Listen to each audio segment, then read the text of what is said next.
संकटे ढीग जरी आली तर संयमाचे शिक्षण आम्ही त्या रायगडावरच्या धन्याकडूनच घेतले. नमस्कार, माझ्या पात्राचे नाव आहे हिरकणी. कलम नव्हता ना होता कायदा तरी सुखी होती प्रजा. कलम नव्हता ना होता कायदा तरी सुखी होती प्रजा. कारण सिंहासनावर होता माझा छत्रपती शिवाजी राजा. कारण सिंहासनावर होता माझा छत्रपती शिवाजी राजा. स्वराज्यात स्त्रियांचा मान फार फार मोठा होता. परस्त्री माते समान हे तत्व अंमलात आणले गेले. स्वराज्यात स्त्रियांचा अपमान मुळीच खपून घेतला जात नसे.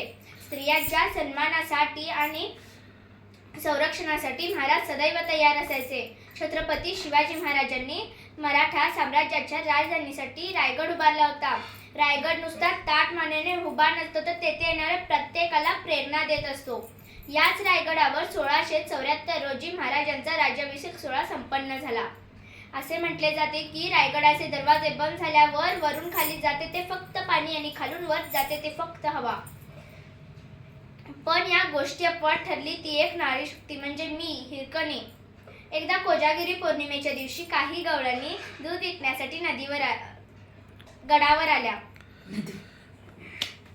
काही गवळणी गडावर आल्या. त्यात मीही होते. माझे एक लहान बाळ होते. ते घरात होते. मला दूध विकता विकता वेळ झाला. मी दरवाजाकडे येऊन पोहोचले तर बघते तर काय, दरवाजे बंद झाले होते. मी गडकरांना खूप विनवण्या केल्या पण ते दरवाजा उघडत नव्हते. कारण की सकाळी उघडलेला दरवाजा सूर्यास्ताला बंद होत होता आणि तो दुसऱ्या दिवशी सकाळी उघडत होता. हा छत्रपतींचा आदेश सर्वांनाच लागू होता. यात कोणालाही मुभा नसे. पण मला माझ्या तान्या बाळाची चिंता होती. ते घरात एकटेच होते. मला अचानक भासू लागले की माझे बाळ कोणत्या तरी कठीण परिस्थितीत आहे. मी कोणताही विचार न करता कड्यावर जाऊन पोचले आणि खाली वाकून पाहिले तर मला कडा फार फार भयंकर दिसू लागला. जणू काही मृत्यूचीच दरी आहे. मी माझा पदर खोचला आणि खाली उतरण्याचा निर्णय घेतला. रात्रीच्या अंधारात गडावरून खाली उतरणे म्हणजे मृत्यूला साक्षात आमंत्रण देणे. कारण दाट झाडी झुडपी, खोल दऱ्या आणि या जीव हेलवणारा अंधार. बाळाच्या प्रेमापोटी मी जीवावर उदार होऊन गडावरून खाली उतरण्याचा निर्णय घेतला. माझा पाय घसरला तर, हात घसरला तर, मधमाशीचे पोळे असले तर असली कुठली चिंता मला नव्हती. मला चिंता होती ती माझ्या बाळाची. असले वेडे धाडस करून मी खाली उतरले. माझे अंग रक्ताने आणि जखमाने माखले होते. जणू काही रक्तात न्हाली होती.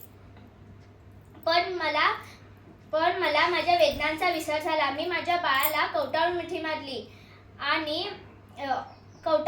मारली. जणू काही मला माझ्या वेदनांचा विसरच पडला होता. त्या वेदनांपेक्षा माझे मातृत्व कितीतरी पटीने मोठे होते. ही बातमी ऐकल्यावर महाराजांनी मला गडावर बोलवले, माझे कौतुक केले आणि माझा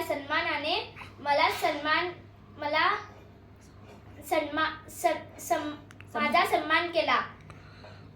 आणि त्या गडावर एक बुरुज बांधला. त्या बुरुजाचे नाव हिरकणी असे ठेवले. आज देखील रायगडावर माझी शौर्यगाथा सांगितली जाते. महाराजांना वाटत होते की माझ्याप्रमाणे अनेक स्त्रिया धाडसी व्हाव्यात. तुम्ही देखील महाराजांप्रमाणे स्त्रियांचा सन्मान करा आणि स्त्रियांच्या सुरक्षतेसाठी नेहमी सदैव तत्पर राहा. जाता जाता एवढेच बोलते, मी कोणतेही वादळ पेलीन. मला विश्वास आहे. माझ्या पायाशी जमीन पाठीशी आकाश आहे. माझ्या पायाशी जमीन पाठीशी आकाश आहे. पाय जमिनीत घट्ट रोवून मी सह्याद्रीसारखी ताठ आहे. ताठ आहे. जाऊन सांगा त्या वादळांना तुमची शिवबांच्या मावळ्यांची गाठ आहे. जय जिजाऊ, जय शिवराय, जय शंभूराज, जय हर हर महादेव. धन्यवाद.